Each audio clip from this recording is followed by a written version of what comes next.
Ya, terima kasih Anda masih menyaksikan Gapai Kemuliaan. Kita lanjutkan kembali pembahasan kita bersama Kiai Haji Muhammad Faiz. Nah, Kiai, kita sekarang bicara jabat tangan, Kiai. Jabat tangan itu banyak keutamaannya. Iya, Bisa berpahala dan menghapus iya, dosa begitu ya, Kiai iya. ya. Nah, tapi kalau jabat tangannya itu dilakukan oleh laki-laki dengan perempuan yang bukan mahramnya itu bagaimana, Ini Kiai? jawabannya gampang-gampang susah ya. Hmm, Tapi yang paling penting adalah yang pertama filosofi musofahah. Musofahah itu dari sofhah. Sofhah itu halaman, lembaran. Jadi orang kalau sudah salaman tuh harus berani membuka lembaran baru. Kalau hmm, masih ngeyel membuka yang lama itu berarti dia belum berjabat tangan itu. oke. Jadi perjabat tangan itu sebetulnya adalah simbol. Hmm, Simbol penghormatan, simbol kelapangan dada, simbol pemberian maaf, ya, itu digambarkan dengan jabat jabat tangan. tangan. Persoalannya adalah ketiga antara laki-laki dengan perempuan. Perempuan.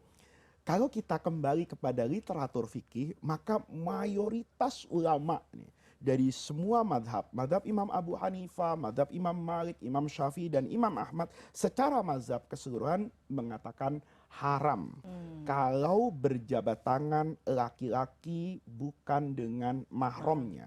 Dari mazhab yang besar ini, pengikutnya memberikan beberapa pengecualian. Yang pertama, kalau sudah tidak ada syahwatnya. Ini nggak ada ukuran umur nih. Hmm. Karena bisa jadi kakek-kakek ada syahwatnya Iya, juga. iya, Ada kan kita terjadi itu hari ini apalagi. banyak. Kok nikah suaminya tua? Kata dia semakin tua tuh semakin berharisma. Kata gitu kan. Nah, berarti ketika dia berjabat tangan, walaupun itu sudah seusia kakeknya, dia bisa jadikan ada rasa. Iya. Jadi yang menentukan itu adalah pribadi masing-masing. Kapan dia merasa saya ini sudah nggak ada syahwat, maka ada ulama yang membolehkan. Kayak misalnya Hmm, mahasiswa S1 dengan guru besar yang emeritus lah, yang sudah 75 tahun. iya, Perempuan misalnya, itu berjabat tangan, ada yang membolehkan karena faktor yang memang sudah tidak mendatangkan syahwat. syahwat. Ada sekelompok ulama yang mengatakan boleh, baik tua, muda, selama tidak terjadi fitnah. Fitnah itu enggak kemudian mengiyakan perselingkuhan, lirikan, perzinaan.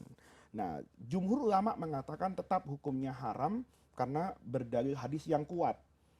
Menurut pandangan mayoritas ulama bahwa Hmm. Nabi itu mamasat, kata Aisyah Ummul Mukminin, mamasat yadu Rasulillahi yadam ra'atin qattu. Nabi itu seumur hidupnya tidak pernah tangan beliau berjabat tangan dengan tangan wanita yang bukan mahramnya. Hmm. Sementara ulama yang membolehkan itu mengatakan bahwa Nabi itu meninggalkan sesuatu, itu belum tentu haram.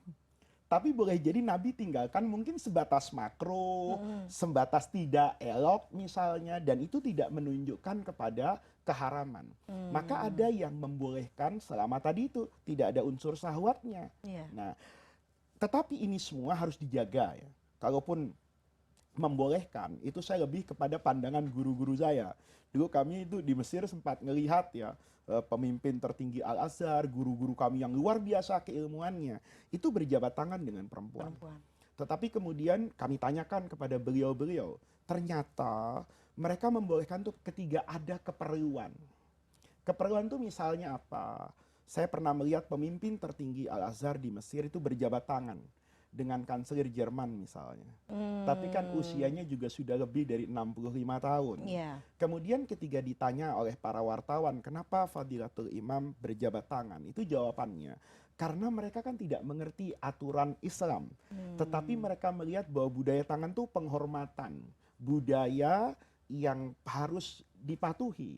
Maka kemudian ketika dia mengelurkan tangan, saya tidak memberikan balasan, boleh jadi dia punya persepsi yang negatif.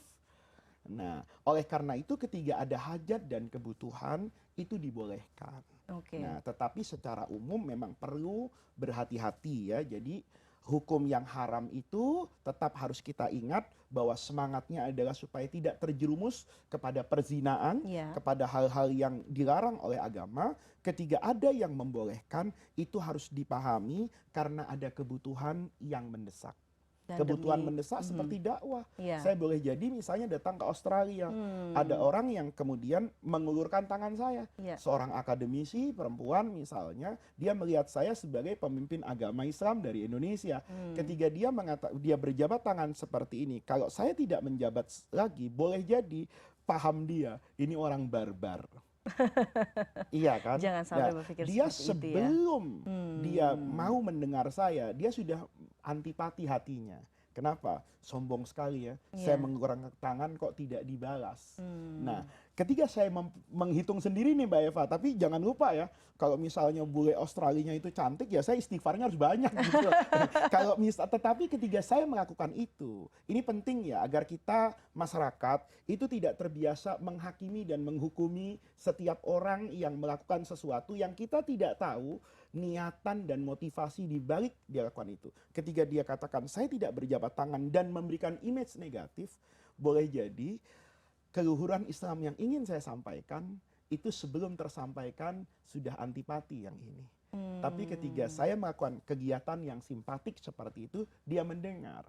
Kalau nanti dia semakin mendengar, kemudian tahu dalam Islam itu ada batasan aurat, bagaimana hubungan antara laki-laki dan perempuan yang tidak memiliki hubungan kemahroman, suami istri dan lainnya, itu mungkin akan bisa dipahami pada periode selanjutnya. Oke, jadi ada basis kemaslahatan Ada juga basis begitu kemaslahatan yang ya, harus Kiai ya. dipertimbangkan. Baiklah Kiai, kita sudah sampai di akhir Gapai Kemuliaan kali ini. Usai sudah perjumpaan kita dalam program Gapai Kemuliaan. Semoga tausiah kali ini tentunya bisa menambah hasanah ilmu agama bagi kita dan menjadikannya bermanfaat, dan tentunya yang paling utama menambah ketaatan kita kepada Allah Azza wa Jalla. Saya Eva Yunizar dan Kiai Haji Muhammad Faiz pamit. Terima kasih atas perhatian Anda. Insya Allah kita akan jumpa lagi pada episode berikutnya. Wabillahi taufiq wal hidayah. Wassalamualaikum warahmatullahi wabarakatuh.